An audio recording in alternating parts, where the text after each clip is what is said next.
This is the award-winning Lee Pitts Live. Brought to you by the North Law Firm. For car accidents and negligent security cases, call Joe at 239-337-1191. By Crime Stoppers of Southwest Florida. Report crimes and get paid with nobody knowing your identity. 1-800-700-TIPS. And by Lee Health.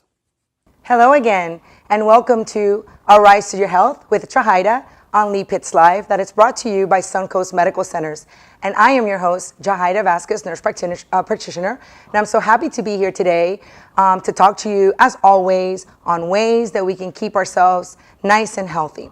So today we're going to be talking about a subject that just in the last few days has come back into TV and such because it affects a lot of people.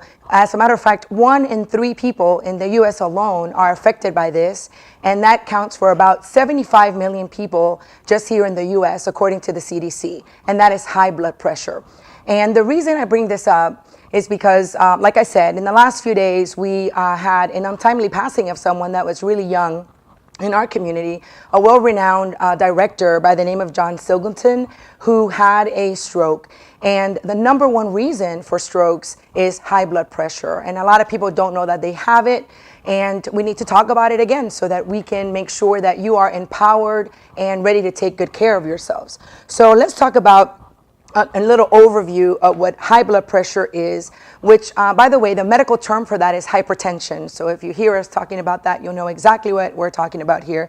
But high blood pressure happens when the pressure in your blood, in your arteries, is higher than it should be. So that is as plain as we can explain it.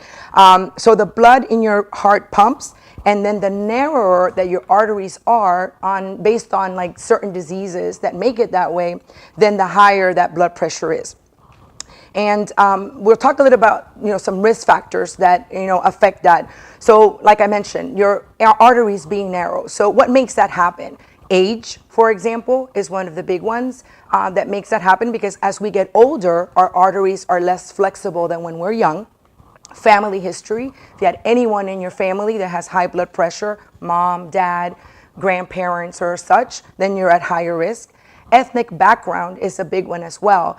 Being African American not only puts you at higher risk for having high blood pressure, but also most of the medications that are used to treat high blood pressure are not the ones that we adapt to easily and respond to. So that becomes a factor right there. Lifestyle issues like having a lot of stress, smoking, which makes the arteries harder, obesity, which makes the arteries be clogged, and alcohol abuse, and having other diseases like diabetes, high cholesterol, and sleep apnea all put us at risk. So what are the signs and symptoms of this? I hear this all the time. People tell me, well, I don't have headaches, I don't have this other symptom or the other symptom. But some of you are going to probably be surprised to know that high blood pressure does not come with really any symptoms.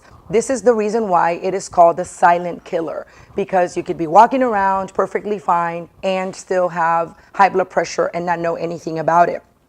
However, there are some symptoms that do show up when high blood pressure is actually at its peak.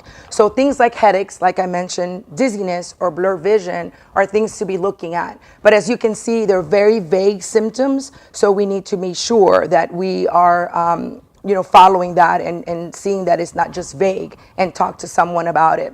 The complications from having high blood pressure, as I mentioned before, earlier in our little talk, the high blood pressure is the number one factor in strokes.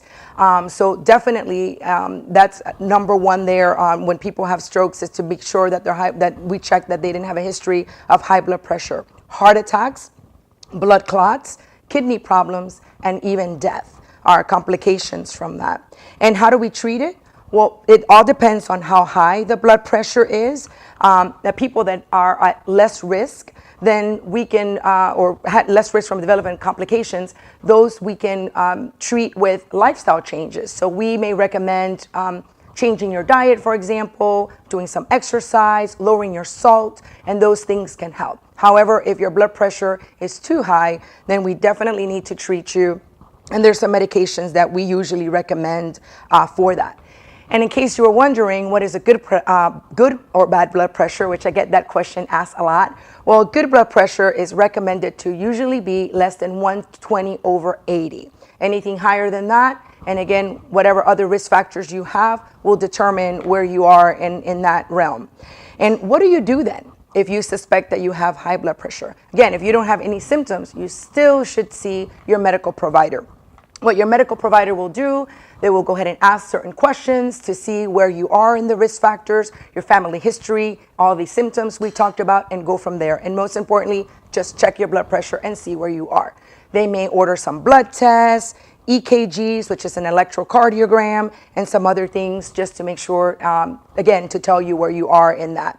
And just want to let you know that high blood pressure, once it is diagnosed, it is not curable per se. This type of thing is something that we can control. So it just doesn't go away, but it's definitely manageable and preventable in some cases with the way that you manage your lifestyle. And the key, as always, that I tell you is that in any occasion, you need to go see your medical provider and get checked and make sure that everything is okay. At least once a year after you're 18 years old, your blood pressure should be checked every single year to make sure that it's doing okay, and for you to at least know your numbers, because you need to be empowered and know on how to take care of yourself. So that is all the time that we have today. Thank you so much for joining us, as always, for A Rise to Your Health with Yajaida, right here from Suncoast Medical Centers. And we're going right back to Lee Pitts. Have a good day. Hello, everybody. This is Lee Pitts, the host of the award-winning Lee Pitts Live here on Fox 4. We appreciate you watching our show here on our YouTube channel. Subscribe to our YouTube channel, clicking below. Let everybody else know that they can subscribe as well. Also, when we're on the air on Fox 4, you can also catch us streaming live at 8:30 a.m. in the morning on fox4now.com. Just click on live, and you get us all types of ways at your convenience. That's Lee Pitts Live.